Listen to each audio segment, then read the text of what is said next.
రోజంతా ఎంత కష్టపడిపోయినా రాత్రి ప్రశాంతంగా నిద్రపోతే మరుసటి రోజు ఉదయం ఉత్సాహంగా ఉంటారు. అయితే కొంతమందికి నిద్రలో కూడా రకరకాల సమస్యలు పీడిస్తూ ఉంటాయి. అలాంటి సమస్యల్లో ఒకటి నిద్రలో లేచి నడిచే అలవాటు. నిద్రలో లేచి నడవడాన్ని స్లీప్ వాకింగ్ అని అంటారు.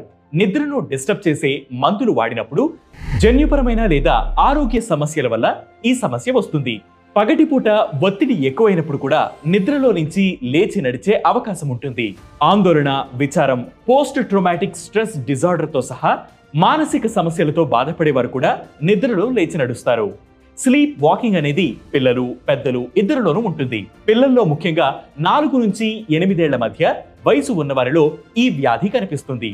ఈ అలవాటు ఉన్నవారు నిద్రలోకి జారుకున్న 1 నుంచి 2 గంటల్లోపు లేచి కూర్చుంటారు, నడుస్తుంటారు లేదా సాధారణ పనులు కూడా చేసేస్తారు.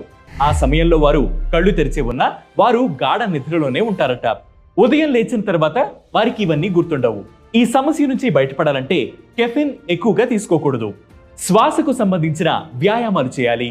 మానసిక ప్రశాంతత కోసం యోగా చేయడం అలవాటు చేసుకోవాలి. అయితే చాలా మంది నిద్రలో లేచి నడిచే అలవాటును లైట్ తీసుకుంటూ ఉంటారు. కానీ కొన్నిసార్లు ఇది మెదడు సంబంధిత సమస్యలకు దారితీస్తుంది. కాబట్టి నిర్లక్ష్యం చేయకుండా పూర్తి న్యూరోలాజికల్ అసిస్టెన్స్ తీసుకోవాలి. సరైన సమయంలో వైద్యులను సంప్రదించాలి. ఈ ఇన్ఫర్మేషన్ ని మీ ఫ్రెండ్స్ అండ్ ఫ్యామిలీ మెంబర్స్ తో షేర్ చేసుకోండి. ఇలాంటి హెల్త్ రిలేటెడ్ ఫ్యాక్ట్స్ కోసం ప్రతిరోజు వెటీ న్యూస్ యాప్ ని ఫాలో అవ్వండి. వెటీ న్యూస్ తెలుగు యూట్యూబ్ ఛానల్ ని సబ్స్క్రైబ్ చేయండి.